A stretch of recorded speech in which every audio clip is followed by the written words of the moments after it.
बहुत प्राचीन समय की बात है। हिमालय की तराई में बसा था एक समृद्ध राज्य, कपिलवस्तु।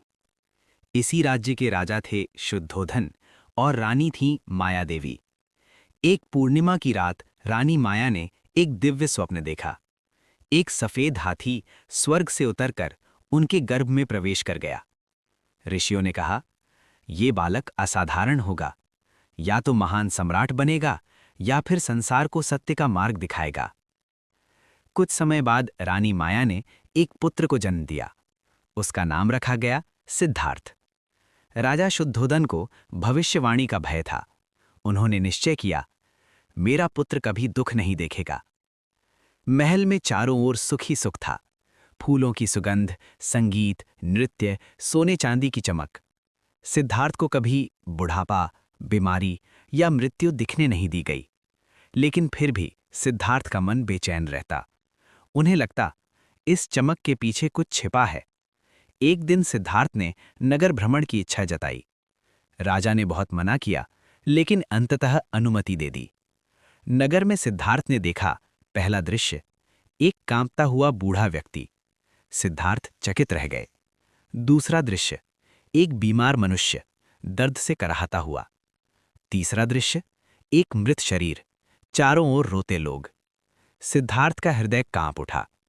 चौथा दृश्य, एक शांत सन्यासी जिसके चेहरे पर असीम शांति थी। सिद्धार्थ ने सारथी से पूछा, क्या ये सब मेरे साथ भी होगा? सारथी बोला, हाँ राजकुमार, यही जीवन का सत्य है। उस रात महल में उत्सव था, लेकिन सिद्धार्थ का मन कहीं और था। उन्होंने अपनी सोती हुई पत्नी यशोधरा और अपने नवजात पुत्र राहुल को देखा।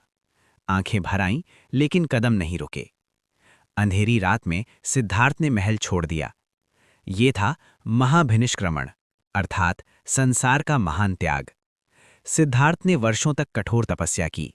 दिनों तक भोजन नहीं, शरीर हड्डियों का ढांचा बन गया।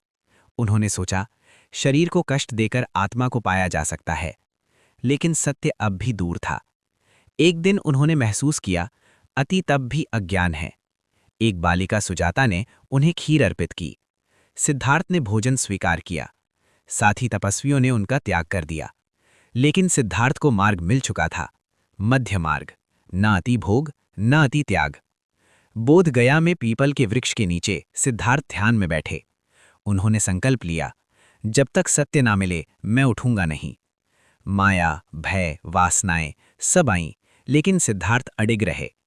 पूर्णिमा की रात उन्हें बोध हुआ, सिद्धार्थ बन गए गौतम बुद्ध।